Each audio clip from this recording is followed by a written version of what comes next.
Hello and welcome to this introductory course for Kali Linux for hackers. We have designed this course to introduce aspiring hackers to the Linux operating system and in particular to the Kali Linux operating system. So if you're brand new to Linux, you've never used it before or you've never used Kali before, this is the perfect course for you. We're going to be building up on some basic skills and moving up gradually in the difficulty until you become proficient and very comfortable with Linux. This is not an advanced course though. You're not going to be doing any super difficult stuff and rebuilding Linux kernels and all that crazy stuff you hear about. We're not going to be doing that. Our objective from this course is to make you as comfortable as possible with Linux operating systems. So if you encounter one during an ethical hacking engagement, you know exactly what to do. Or if you decide to use Linux at home, for example, instead of Windows, you'd be comfortable with using it, setting it up, and doing the day-to-day tasks that you do with your Windows operating system. First, let me start by saying Linux is really not that scary. It really isn't. A lot of people, when they see the command line, they freak out. To them, this is like a nightmare. What I want to do is I want to take this nightmare and show you how pretty and cute and lovely it could be. And I want to give you the fundamentals and the basics and the foundations so you can build up on those gradually. And if you wish so, you can keep advancing until you become a Linux ninja. You might be wondering and asking yourself, but do I have to really do it? Do I really have to learn Linux? We did the Ethical Hacking for Beginners course and we didn't even touch Linux. The only way we got exposed to it was when we hacked into it towards the end of the course and we broke into the Metasploitable machine. So do I really need to learn? Yes. And here's why. Most hacking tools are Linux based. So if you're somebody who wants to take your ethical hacking career seriously, you absolutely definitely must learn Linux. It will make your life so much easier, trust me. It is a bit difficult at first, but by the end of this course, I can guarantee you that you're going to be falling in love with Linux. When you see the kind of things and tricks that you can do, you will start to wonder, how on earth did I do that without Linux before? Needless to say, you will also face Linux targets. We saw that in the Hacking for Beginners course, and you are going to be continuously seeing that throughout your career as an ethical hacker. So you must absolutely know your way around these targets. Speaking of targets, you might think that Linux is only on Linux servers, but you'd be surprised where else you can find this operating system. For example, did you know that Android is built on Linux? In the future, we might be releasing a course on Android hacking. If you don't know Linux, you're going to struggle with that course. But if you're comfortable with Linux, I'm not saying an expert and I'm not saying an advanced user. If you're just comfortable with Linux, you're comfortable with the fundamentals that we're going to be teaching in this course, you'll find yourself sailing through the Android course very comfortably. Not only Android, wireless controllers, firewalls, even TVs, your PlayStation, there are so many devices that are based in Linux. It's all around you. You might not know it, but it really is. So trust me on this. Get comfortable with Linux and you will be doing yourself a huge favor. This course is going to be focused on Kali. That does not mean that whatever we learn is not usable on other Linux systems. Of course it will be. 90% of the things that we're going to be talking about in this course, you can use on any Linux system.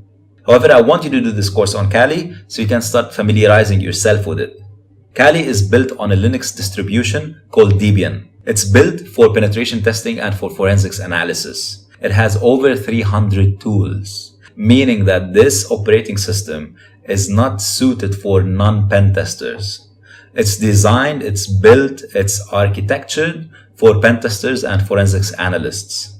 If you are not interested in pen testing, Kali is not for you. So pause for a second and think about that. If you're really not interested in Kali, don't use Kali. Download any other Linux version. You can still follow up with this course. Absolutely, no problem with that at all. But maybe you want to get used to another distribution. There's a ton more. For example, Red Hat is one that you constantly see in enterprises. If in your enterprise or at work you use Red Hat, you might want to get Fedora, for example, which is the free version of Red Hat. If you want to use Linux at home, you might want to get Ubuntu. It has one of the prettiest graphical user interfaces and it's super easy to use. So, if you're ready to carry on, I need you to keep this in mind. This course builds up on a lot of concepts from the Hacking for Beginners course. For example, when we talk about things like IP addresses, ports, services, FTP server, web server, SSH server, and so on, I am going with the assumption that you already know what all that is. If you do not know, please go and review the Hacking for Beginners course. If you haven't done the course already, please go and do it. Make sure you're comfortable with these concepts before we proceed. Our focus in this course is on Linux commands and Linux configuration and so on. I don't want to be wasting a lot of time explaining what an IP address is. That's already been explained in other courses. Because we have a lot of ground to cover. A lot. We'll have a first quick look on Kali's interface, and then we'll dive straight away into some basic commands so you can get comfortable with navigating around the system. Then we're going to be looking at how to manage packages, how to install software, remove software. We're going to then look at how you can archive and compress files and directories. Then we're going to be looking at one of my favorite topics, wildcards. Following that, I'm going to show you how you can get help. If you ever find yourself stuck, you don't know what a command does or what command to use, how you can get help and sort it out. All of that is still part 1. Part 2 is when we dig a little bit deeper.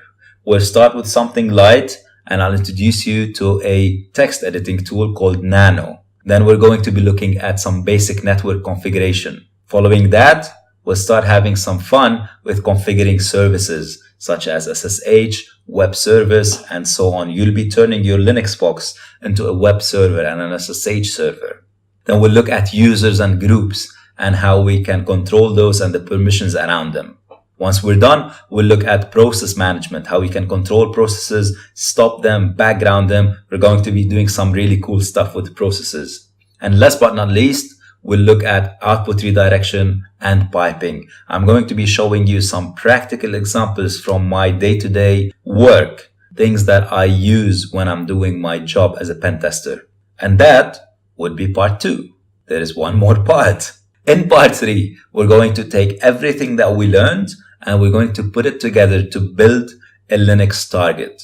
We're going to be downloading a minimal Ubuntu version, a very small tiny Linux, and we're going to build it up from scratch in a way that it's vulnerable to a particular attack. I'm going to show you how I created the target system for the Web Application Fundamentals course. If you've done that course, at the end, there's a virtual machine that I ask you to download and to hack. I'm going to show you how I created this virtual machine for you, and then I'm going to show you how we can use the Linux commands to hack this machine and achieve our target.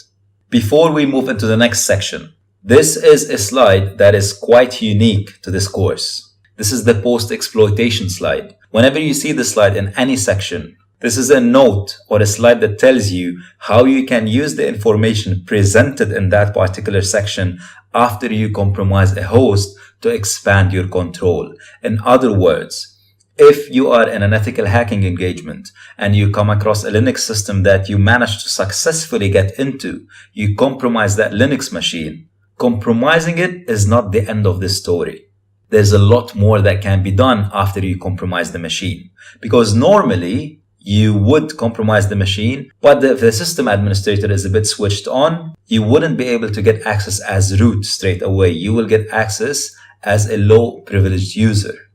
And you will need to do some homework, you need to do some digging around to be able to find a vulnerability through which you can escalate your privileges and become root and take full control over your system. To do that, you're going to be needing some of the techniques that I'm going to be explaining in this course. So whenever you see the post-exploitation slide, pay special attention to it because it will give you some tips and tricks that you can use after you compromise a Linux host. Here's the setup that I'd like you to do before we get started. We're going to download and install Kali on a virtual machine. We've seen this before in other courses. We know what a virtual machine is and we know how to set it up. If you've not seen this before, a virtual machine emulates the functionality of a computer system. It's as if you have a separate physical computer. So you install this virtual machine software, usually VMware or VirtualBox, for example.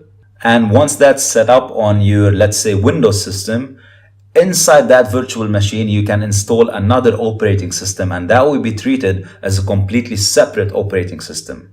So what I'd like you to do is either install VMware or VirtualBox and then install Kali on either of them.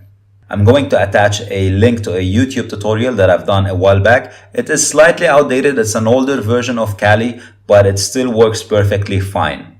So go ahead, get it set up. Once you're ready, we can get started with the course. I really hope you're excited about this as I am.